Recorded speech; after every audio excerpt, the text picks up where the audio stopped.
La medicina solar. Introducción.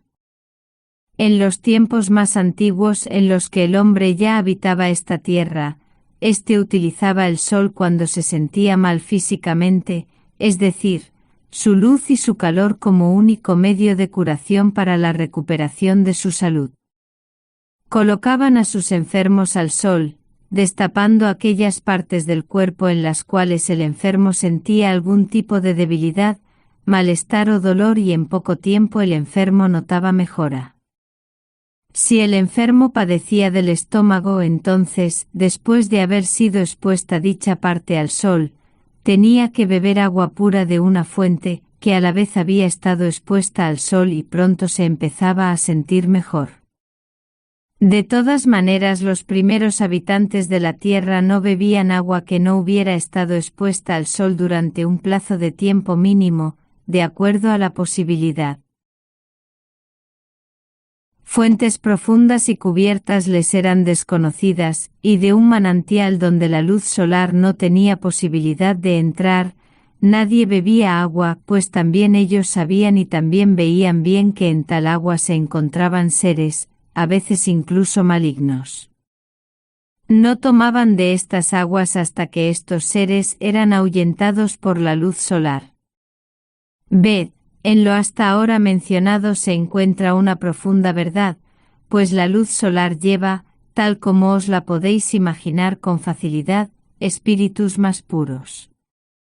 Estos espíritus tienen una gran familiaridad con las partes substanciales del alma del hombre.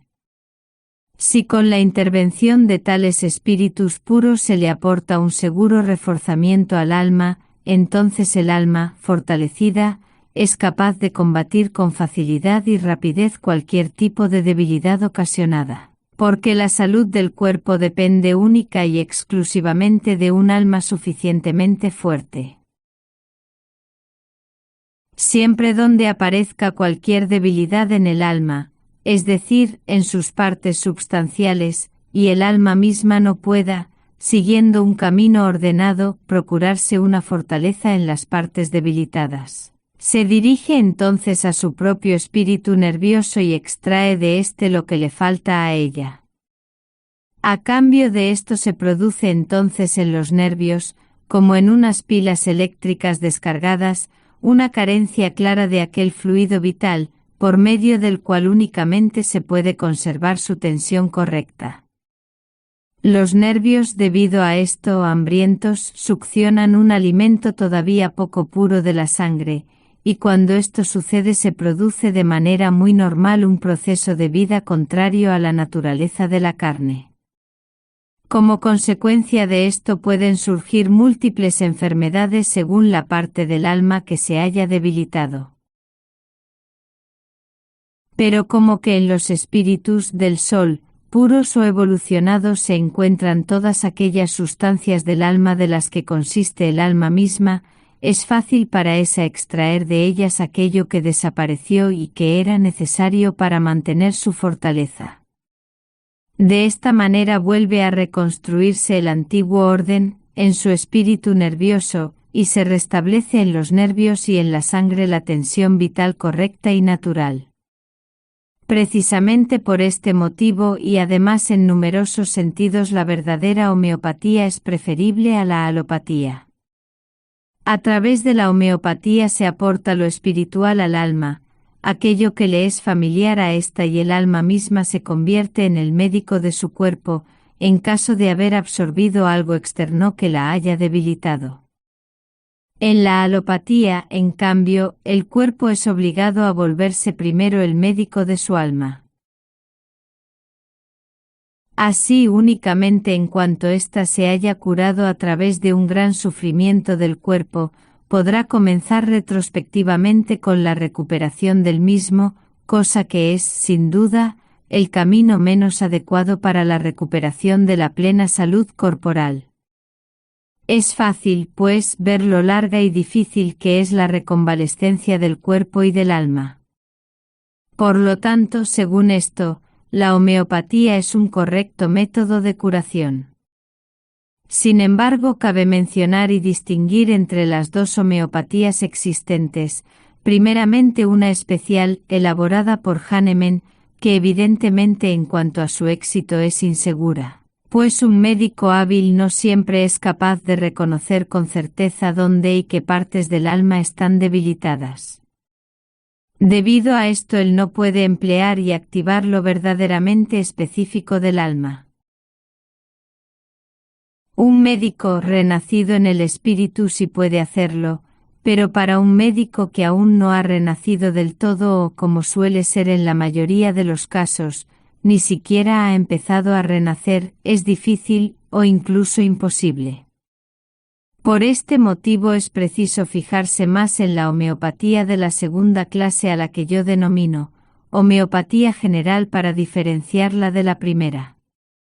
Con esta ningún médico, incluso uno de poca habilidad, puede fallar. Precisamente este tipo de homeopatía trata de lo que yo os anuncié anticipadamente el 16 de julio de 1851 sobre la fuerza curativa de los rayos solares. Como es de esperar, os plantearé ahora la siguiente pregunta: ¿cómo es posible tal cosa? Un caso os lo he mencionado al principio. Este caso es, o mejor dicho, sería suficiente, si las personas actualmente tuvieran en cuenta la forma de vivir que antiguamente se desarrollaba.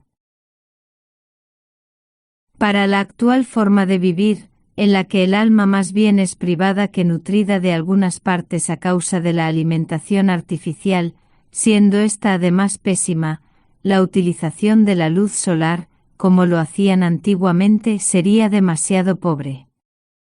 Por este motivo quiero proclamaros varias clases, así como el régimen necesario correspondiente. Si este, junto con la medicina mencionada de la luz solar, es tenido en cuenta correctamente, entonces podréis curaros, con toda seguridad, de cualquier enfermedad, sea cual sea.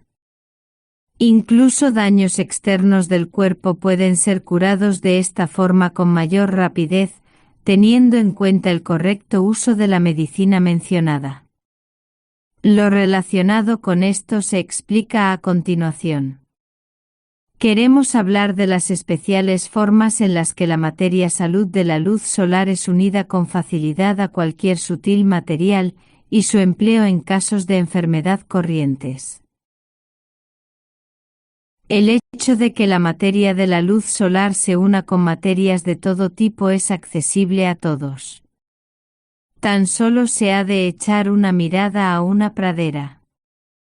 Si la primera plantita es cogida, olfateada y comida, tanto el olor como el gusto dirán: provenimos de la luz y del calor del sol.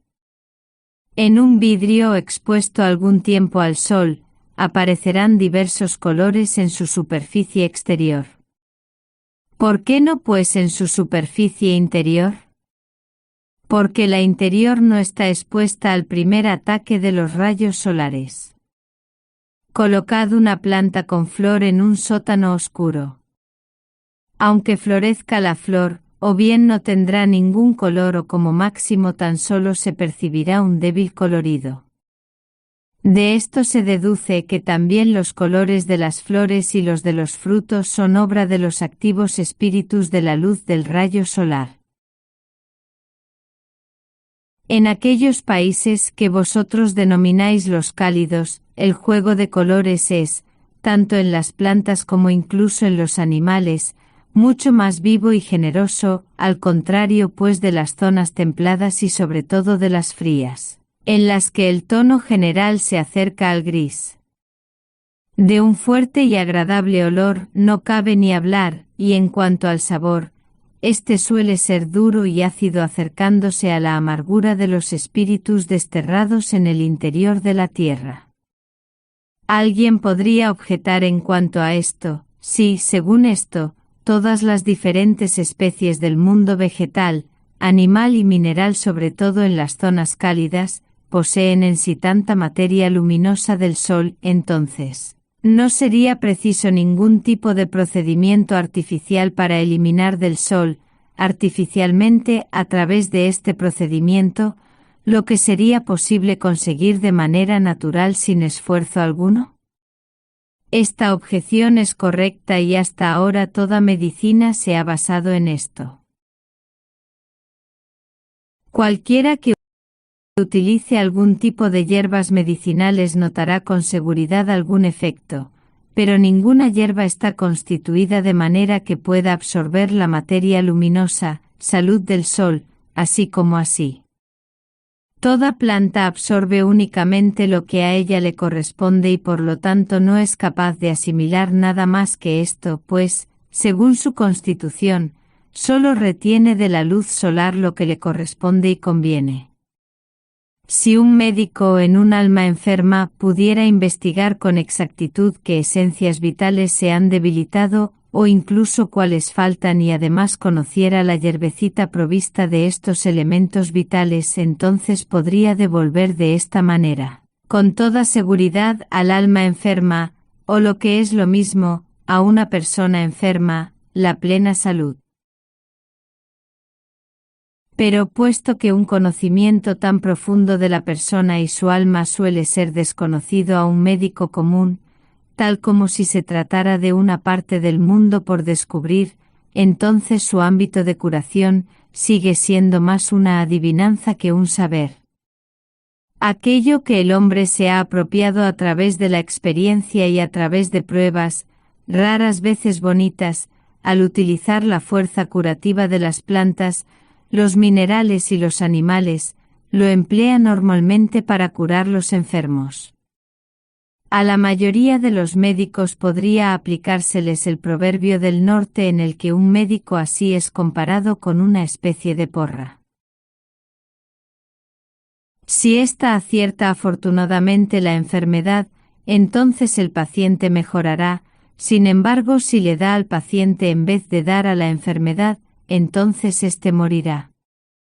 Aquí no se trata de la práctica de antiguas experiencias o de nuevos experimentos para la curación del hombre, sino de un arcano que, mientras lo permita la máquina del cuerpo, sea capaz de volver a revivir la humanidad enferma. De la misma manera que la luz de la primavera revive las plantas y animales, suponiendo que el organismo sea proclive a tal revivir.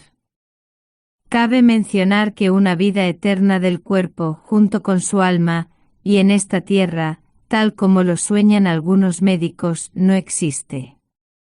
Pero con la posibilidad del hombre de prorrogar su vida en relación con mi orden establecido, éste puede llegar a una elevada edad con una salud muy buena si tiene en cuenta el régimen adecuado y además el correcto empleo del arcano.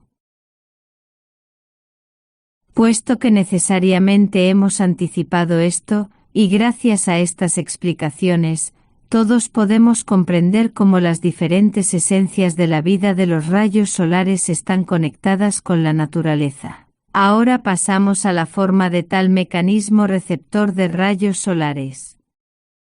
Fuente: la fuerza curativa del Sol, recibido por Jacob Lourbert.